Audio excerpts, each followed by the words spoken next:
ಇನ್ನು ಬೆಂಗಳೂರಿನ ವಾಹನ ಸವಾರರಿಗೆ ಶಾಕ್ ಕೊಡೋದಕ್ಕೆ ಗ್ರೇಟರ್ ಬೆಂಗಳೂರು ಅಥಾರಿಟಿ ಅವರು ಮುಂದಾಗಿದ್ದಾರೆ. ಅಂದರೆ ರಸ್ತೆಗಳಲ್ಲಿ ಬೀದಿ ಬದಿಗಳಲ್ಲಿ ತಿಂಗಳಾನುಗಟ್ಟಲೆ ವಾಹನವನ್ನು ನಿಲ್ಲಿಸಿದರೆ ವೆಹಿಕಲ್ ಟೋಯಿಂಗ್ ಜೊತೆಗೆ ದಂಡ ಹಾಕೋದಕ್ಕೆ ಈಗ ಜಿಬಿಎ ಮುಂದಾಗಿದೆ. ಇದಲ್ಲದೆ ವೆಹಿಕಲ್ ಹರಾಜು ಹಾಕೋದಕ್ಕೆ ಕೂಡ ಜಿಬಿಎ ನಿರ್ಧಾರ ಮಾಡಿದೆ. ಮುಂದಿನ ತಿಂಗಳ ಒಳಗಡೆ ಈ ಯೋಜನೆ ಆರಂಭ ಮಾಡೋದಕ್ಕೆ ಜಿಬಿಎ ಪ್ಲಾನ್ ಮಾಡಿಕೊಂಡಿದೆ. ಇದಕ್ಕೆ ಸಂಬಂಧಪಟ್ಟ ಒಂದು ರಿಪೋರ್ಟ್ ಇದೆ, ನೋಡೋಣ.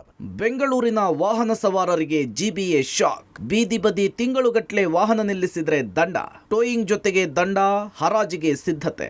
ಬೆಂಗಳೂರಿನ ವಾಹನ ಸವಾರರಿಗೆ ಬಿಗ್ ಶಾಕ್ ಕೊಡುವುದಕ್ಕೆ ಜಿಬಿಎ ಮುಂದಾಗಿದೆ. ರಸ್ತೆಗಳಲ್ಲಿ ಬೀದಿ ಬದಿಗಳಲ್ಲಿ ತಿಂಗಳಾನುಗಟ್ಟಲೆ ವಾಹನ ನಿಲ್ಲಿಸಿದ್ರೆ ವೆಹಿಕಲ್ ಟೋಯಿಂಗ್ ಜೊತೆಗೆ ದಂಡ ಹಾಕಲು ಜಿಬಿಎ ಮುಂದಾಗಿದೆ. ಇದಲ್ಲದೆ ವೆಹಿಕಲ್ ಹರಾಜು ಹಾಕುವುದಕ್ಕೂ ಕೂಡ ಜಿಬಿಎ ನಿರ್ಧಾರ ಮಾಡಿದೆ. ಮುಂದಿನ ತಿಂಗಳ ಒಳಗಡೆ ಆರಂಭ ಮಾಡುವುದಕ್ಕೆ ಪ್ಲಾನ್ ಮಾಡಿದೆ. ಬೆಂಗಳೂರಿನಲ್ಲಿ ಟ್ರಾಫಿಕ್ ಸಮಸ್ಯೆ, ಪಾರ್ಕಿಂಗ್ ಸಮಸ್ಯೆ ಜಾಸ್ತಿ ಆಗಿದೆ.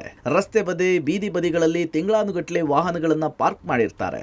ಈಗ ಜಿಬಿಎ ಟ್ರಾಫಿಕ್ ಪೊಲೀಸರ ಸಹಯೋಗದಲ್ಲಿ ಟೋಯಿಂಗ್ ಮಾಡುವುದಕ್ಕೆ ಪ್ಲಾನ್ ಮಾಡಿದ್ದು, ಬೀದಿ ಬದಿ, ಮನೆಯ ಮುಂಭಾಗ, ಫುಟ್ಪಾತ್ಗಳಲ್ಲಿ ನಿಲ್ಲಿಸಿರುವ ವೆಹಿಕಲ್ಗಳನ್ನ ಟೋಯಿಂಗ್ ಮಾಡಿ ಮೋಟಾರು ವಾಹನ ಕಾಯ್ದೆಯ ಪ್ರಕಾರ ದಂಡ ಹಾಕುವುದಷ್ಟೇ ಅಲ್ಲದೆ ಜಿಬಿಎ ಇಂದ ಫುಟ್ಪಾತ್ ಬಳಕೆಗೂ ಕೂಡ ದಂಡ ಹಾಕ್ತೇವೆ ಅಂತ ಹೇಳ್ತಿದ್ದಾರೆ. ಪ್ರತಿಯೊಂದು ಕಾರ್ಪೊರೇಷನ್ ಟೋಯಿಂಗ್ ವೆಹಿಕಲ್ಸ್ ವ್ಯವಸ್ಥೆ ಮಾಡ್ತಾರೆ. ಟೋಯಿಂಗ್ ವ್ಯವಸ್ಥೆಯಲ್ಲಿ ನಾವು ಸಂಬಂಧಪಟ್ಟ ಟ್ರಾಫಿಕ್ ಅವರಿಗೆ ಫೈನ್ BBMP ಪರವಾಗಿ ಸಹ ಹಾಕಿಸಲಿಕ್ಕೆ ವ್ಯವಸ್ಥೆ ಮಾಡ್ತೀವಿ. ಒಂದೊಂದು ಕಾರ್ಪೊರೇಷನಲ್ಲಿ ಒಂದು ಜಾಗ ಗುರುತಿಸಿ ಅಬ್ಯಾಂಡನ್ಡ್ ವೆಹಿಕಲ್ಸ್ ಇಲ್ಲಿಗಲ್ ಆಗಿ ಪಾರ್ಕಿಂಗ್ ಮಾಡಿದ ವ್ಯವಸ್ಥೆನ ಟೋ ಮಾಡಿ ಇಡಲಿಕ್ಕೆ ವ್ಯವಸ್ಥೆ ಮಾಡ್ತೀವಿ. ಯಾವ ಅಬ್ಯಾಂಡನ್ಡ್ ವೆಹಿಕಲ್ಸ್ ಇದೆ GBA ಆಕ್ಟ್ ಪ್ರಕಾರನೇ ಅದನ್ನು ಆಕ್ಷನ್ ಮಾಡಲಿಕ್ಕೆ ಸಹ ವ್ಯವಸ್ಥೆ ಮಾಡ್ತೀವಿ. ಇನ್ನು ಗ್ರೇಟರ್ ಬೆಂಗಳೂರು ಪ್ರಾಧಿಕಾರದ ವ್ಯಾಪ್ತಿಯಲ್ಲಿ 5 ಪಾಲಿಕೆಗಳು ಬರಲಿವೆ. ಪ್ರತಿ ಪಾಲಿಕೆಗೂ ಟೋಯಿಂಗ್ ವೆಹಿಕಲ್ಗಳನ್ನ ಖರೀದಿ ಮಾಡಲಿದ್ದಾರಂತೆ.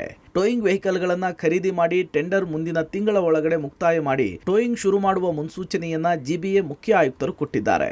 ಅಲ್ಟರ್ನೇಟ್ ಆಗಿ ಪ್ರತಿಯೊಂದು ಕಾರ್ಪೊರೇಷನ್ ಇನ್ನೊಂದು ತಿಂಗಳೊಳಗೆ ಇದನ್ನು ಜಾರಿ ಮಾಡಿಸಲಿಕ್ಕೆ ನಾವು ವ್ಯವಸ್ಥೆ ಮಾಡ್ತೀವಿ. ಮೋಟರ್ ವೆಹಿಕಲ್ ಆ್ಯಕ್ಟ್ನಲ್ಲಿ ಸಹ ಫೈನ್ ಮಾಡಲಿಕ್ಕೆ ಅವಕಾಶ ಇದ್ದು GBA ಆ್ಯಕ್ಟ್ನಲ್ಲಿ ಸಹ ಫೈನ್ ಮಾಡಲಿಕ್ಕೆ ಅವಕಾಶ ಇದೆ. ಈ GBA ಆ್ಯಕ್ಟ್ನಲ್ಲಿ ಏನು ಫೈನ್ ಇದೆ ಅದು ಸಂಬಂಧಪಟ್ಟ ಕಾರ್ಪೊರೇಷನ್ಗೆ ಹೋಗ್ತದೆ.